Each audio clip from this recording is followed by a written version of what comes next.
भोले बाबा बच्चा सही से ही हो जाए। अब बच्चा का माना एकदम स्वस्थ रहे।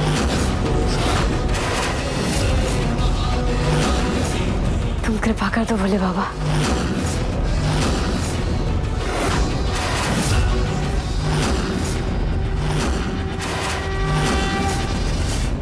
गृह प्रवेश की रस्म रोकने की जरूरत नहीं है। संजीव और हंसिनी है ना, दी शुरू करिए।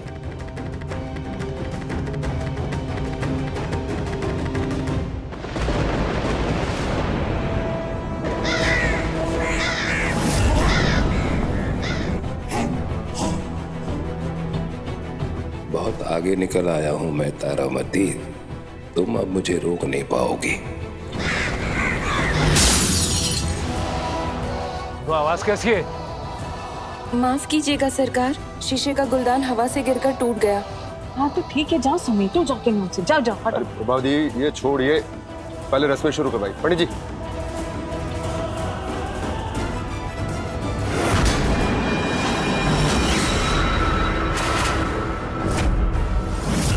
बहुरानी, दाहिने पांव से इस कलश को अंदर की तरफ पलटो।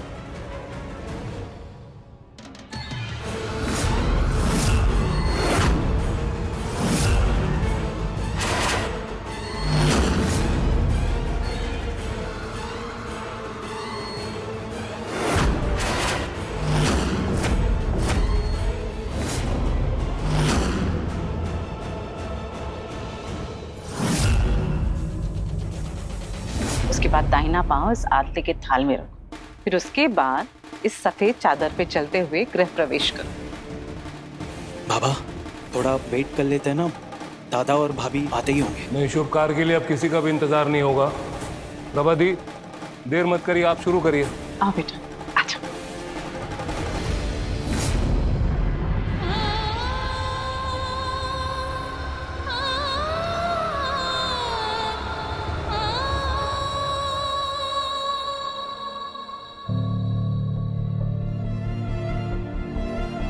कौन है आप? मैं नहीं, तुम कौन हो? स्वर्ग से उतरी कोई देवी होगा। हमारी बिटिया को पहले सड़क से उठाकर अस्पताल में दाखिल करवाया, फिर उसके इलाज की फीस भरी, और अब उसके लिए भगवान से प्रार्थना कर रही हो। हम तो भूल ही गए थे कि इस दुनिया में अब भी इंसान है, और इंसान तो का आज तो तुम्हारे कारण हमारा फिर से भगवान पर भरोसा हो गया। कहीं दूर से आए हैं आप? चेहरा एकदम सूख गया है। रुकिए आप। चाची पहले पानी पी लीजिए आप।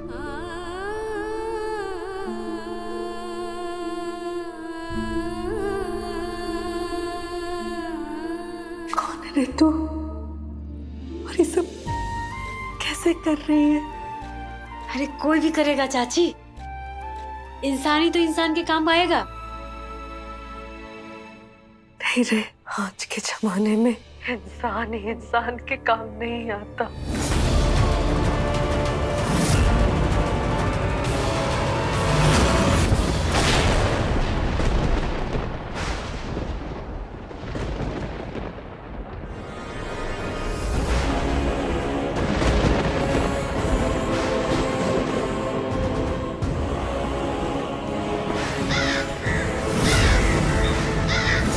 तकलीफ में होंगे तो सब मदद करेंगे ना चाची। देवी देवता स्वर्ग से थोड़ी ना उतरेंगे। जिसको इंसान समझा वो भी जानवर निकला, और हमने देवता के रूप में राक्षस को देखा है। प्रकृति का नियम है, बुरा करके कभी भला नहीं होता। इंसान न्याय करे या ना करे, प्रकृति न्याय करती है, सजा देती है, हर हाल में देती है।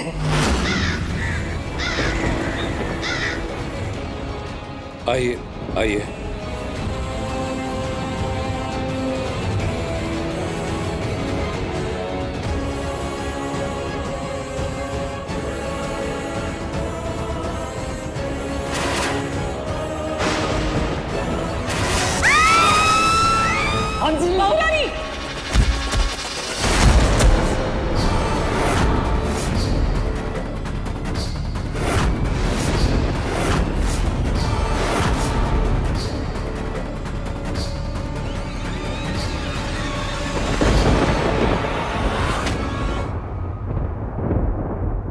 मैं तुम्हें श्राप देती हूँ जज देव नारायण चंदेल, तुम्हारे कुल में अगर किसी की शादी हो तो द्वार रुकाई से पहले दुल्हन डोली से अर्थी में बिछ जाए। हंसिनी, हंसिनी, हंसिनी, तुम ठीक हो? उठो। संजीव देखो क्या हुआ। हंसिनी आंखें खोलो।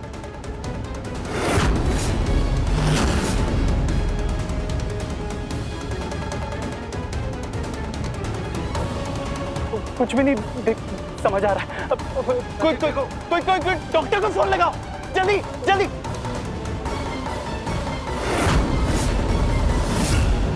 हंसिनी आगे कोई पानी लेके आओ। बेटा जानवी जाके हाथ पाँव मलो, जाओ जाओ जल्दी जाओ। डॉक्टर इमरजेंसी है, जल्दी से जल्दी घर पे पहुंचो। चाचू जल्दी डॉक्टर को जल्दी बुलाइए प्लीज। पानी।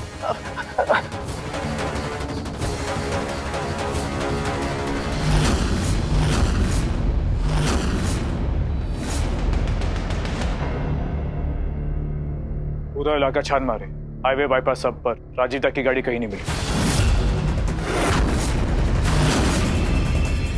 लो शुरू हो गया कांड, यहीं पलट गई, वहाँ गाड़ी के साथ गायब है। तो लगता है उन लोग को जानकारी हो गया है कि हवेली पर श्राप का प्रकोप अभी भी जारी है। तो तारामती का श्राप अभी कटा नहीं है।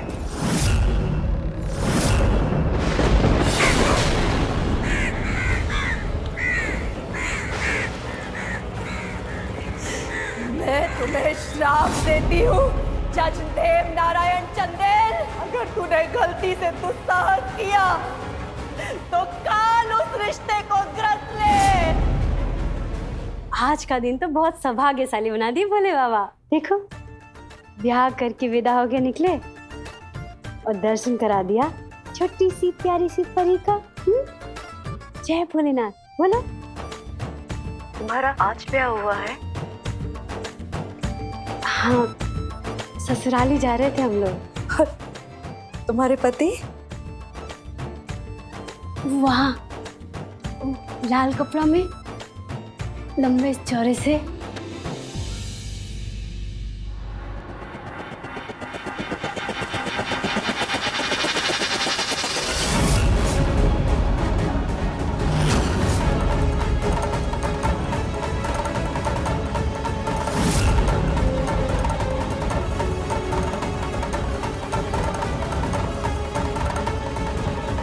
आंधी का बीज बोने वालों को तूफान की फसल तो काटनी ही पड़ती है। आज मुजफ्फरपुर शहर की नामचीन हस्ती जज देव नारायण चंदेल, उनके घर में भी एक तूफान आ गया।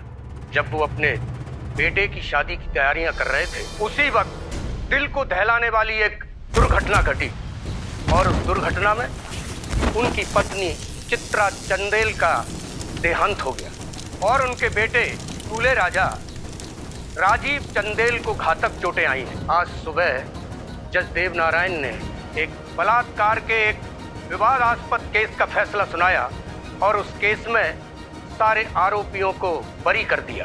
भरी अदालत में पीड़िता की मां ने जज साहब के पूरे परिवार को नाश होने का श्राप दे डाला। देव नारायण चंदेल, जज देव नारायण का बेटा, ये कैसा विधानत है? इस हैवान ने हमारी बेटी की जिंदगी बर्बाद कर दी। उसी की भूल में हमारी बेटी का जीवन बचाया। दादा, कौन सा धर्म सब करने डाल दिया? चाची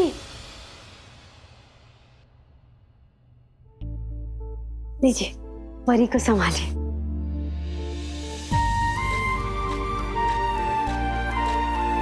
ये हमारी परी के लिए। चलते हैं चाची। तुम मत जाओ। नहीं जाए, जाने का तो हमको भी नहीं मन कर रहा है परी को छोड़ के। लेकिन क्या करे, ब्याह हुआ है, विदाई हुई है हमारी, ससुराल तो जाना ही पड़ेगा। वहां भी इतने लोग सब राह देख रहे होंगे ना चाची, सबसे मिलेंगे, सबका आशीर्वाद लेंगे। तुम भी हमको आशीर्वाद दो ना चाची, कि हम सबका भला करें, सबका सेवा करें, सबको सुख दे और हमारे उनको भी।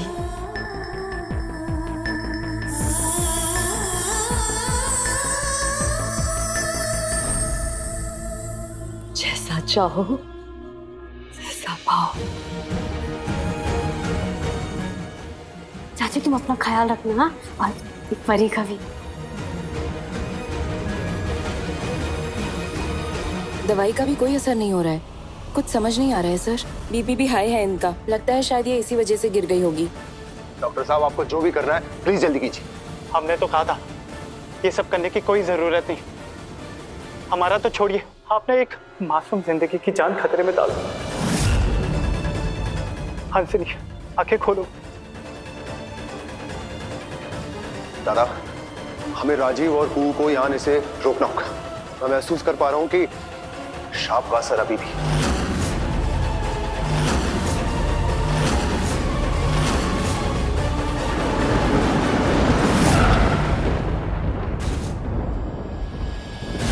राजीव तक की गाड़ी आ गई।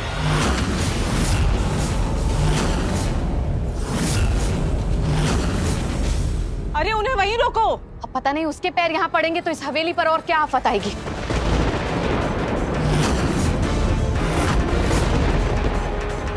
दादा, दादा, ये संजीव की आवाज है। रुकिए, प्लीज स्टॉप। ये इतना चिल्ला क्यों रहा है और हमें रुकने के लिए क्यों कह रहा है?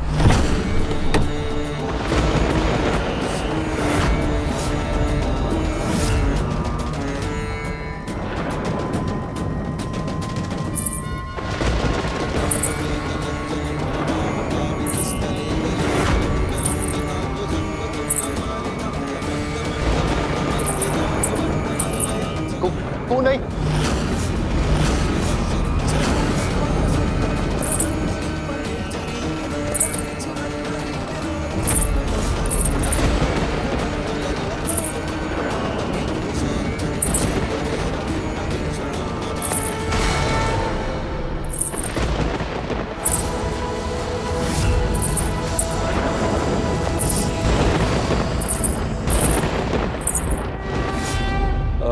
सुनिए, यस, ये जो पेमेंट काउंटर है ये कहाँ होगा? आगे से जाकर लेफ्ट लीजिए। Thank you.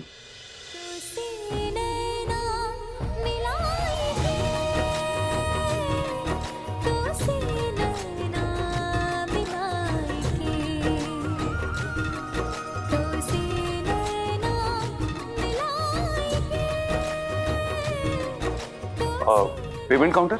Yes sir. हाँ, वो पेशेंट का पेमेंट करना था। Okay sir. 50,000 है, ये लीजिए। राजीव चंदेल।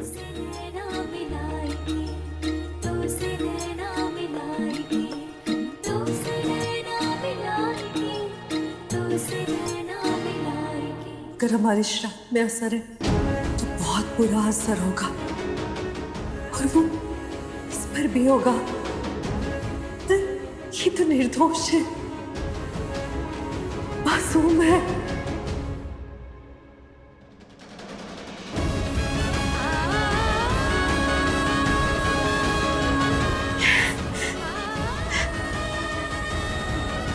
देखो, इधर आओ जरा। आज के दिन हम तुम्हारे कारण ही अपनी बिटिया को जीवित और अपनी नतनी को अपनी हाथों में ले पाए। आज तुम्हारे ब्याह के दिन हम बाबा भोलेनाथ से तुम्हारे लिए वरदान मांगते।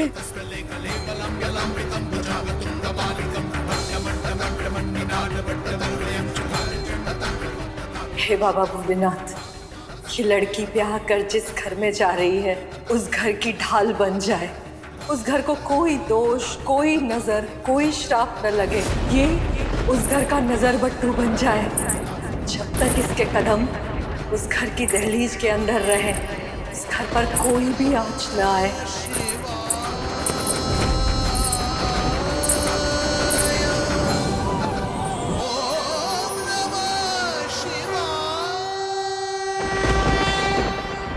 दीदी, हंसिनी, तुम ठीक हो?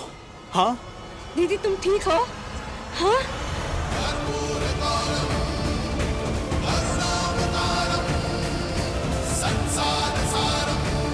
तुम बोलो ना दीदी। हाँ, क्या हुआ? बोलो ना। तुम ठीक हो ना?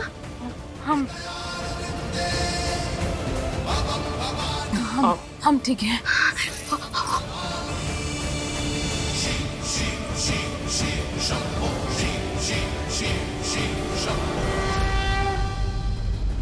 दीदी ठीक लग रहा है अभी? कुछ बोलो ना।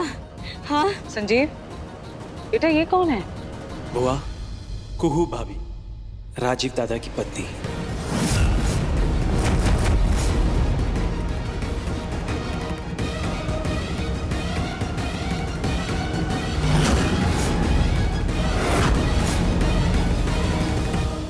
मदद मांगी मदद हमने। दिखाई नहीं देता लेकिन अपने घर का रास्ता अच्छे से मालूम है हमें। पार्किंग से 3 कदम पर तुलसी का पौधा, 7 कदम पर सीढ़ियां, 3 सीढ़ी और फिर घर का दरवाजा। बाईं तरफ गार्डन और जिस तरफ तुम खड़े हो उसके पीछे फाउंटेन। देख लो।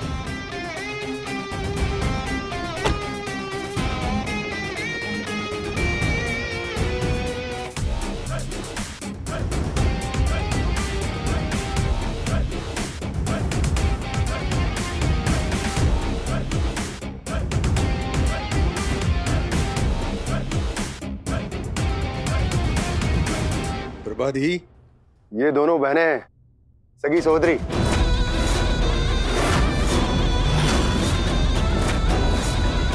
मतलब कटोरी तश्तरी सब एक ही घर से? बाकी का तमाशा है जीजा जी? छोटा बेटा को हीरा, बड़ा बेटा को कोयला। लग ही नहीं रही है कि आपस में बहनें हैं दोनों। दिन रात का अंतर है। नहीं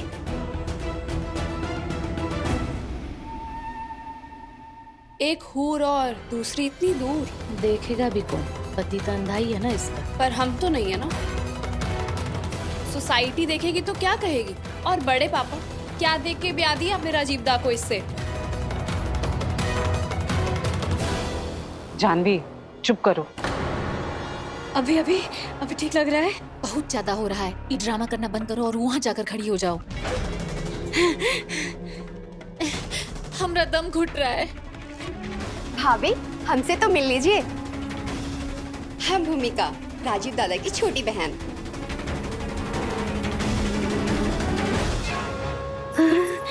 हे भोलेनाथ, हम तो भूल ही गए थे।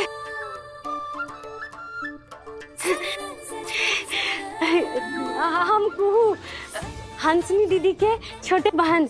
वो कहा है ना कि हमारी हंसनी दीदी ना बहुत कोमल, बहुत नाजुक है। तो उनको ऐसे देख के ना हम एकदम अकबका गए थे। तो हम सब कुछ भूल भाल के ना उनको ही देखने लगे। लेकिन हम आगे से ऐसा नहीं होगा, हम ध्यान रखेंगे। हम पे विश्वास कीजिए, आगे से ऐसा कोई गलती नहीं होगा। हम किसी को दुखी नहीं करेंगे, सबका ख्याल रखेंगे। So cute. अरे रुको रुको, पहले द्वार लगाई कर लो ना बेटा। प्रभा दीदी ने कहा ना पहले द्वार लगाई, पैरों में तो पड़े ही रहना है। पहले लक्ष्मी द्वार लगेगी, फिर बहू अंदर आएगी। मुहूर्त निकला जा रहा है, चलो चलो जल्दी रस्में पूरी करो, चलो। हुआ अभी जो हंसिनी के साथ हुआ उसके बाद भी आप लोग? अरे औरतों के काम में क्यों दखल अंदाजी कर रहे हो तुम? क्या जानते हो तुम इसके बारे में? जानते हो कुछ नहीं ना? फिर करने दो ना जिनका काम है। ये आप करिए। अवधेश, तुम जरा राजीव का ध्यान रखो। जी हुकुम।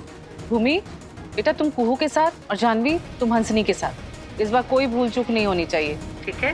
बाबा अभी इतना बड़ा हादसा हुआ है, फिर ये रस्म आप समझते क्यों नहीं कि दोनों बहुओं की जान खतरे में? अरे कहा ना तुमसे, एक बार समझ में नहीं आती बात? हाँ वो एक्सीडेंट था, कोई शराब नहीं है। शराब होता तो हंसनी जिंदा नहीं रहती तुम्हारी स्वर्गीय माँ की तरह।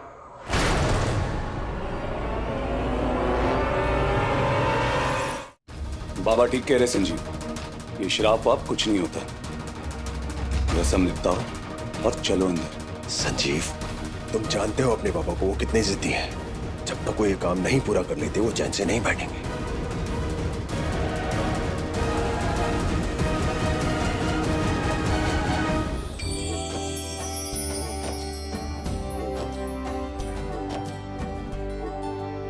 चंदेल भवन की बड़ी बहू पहले दाखिल होगी।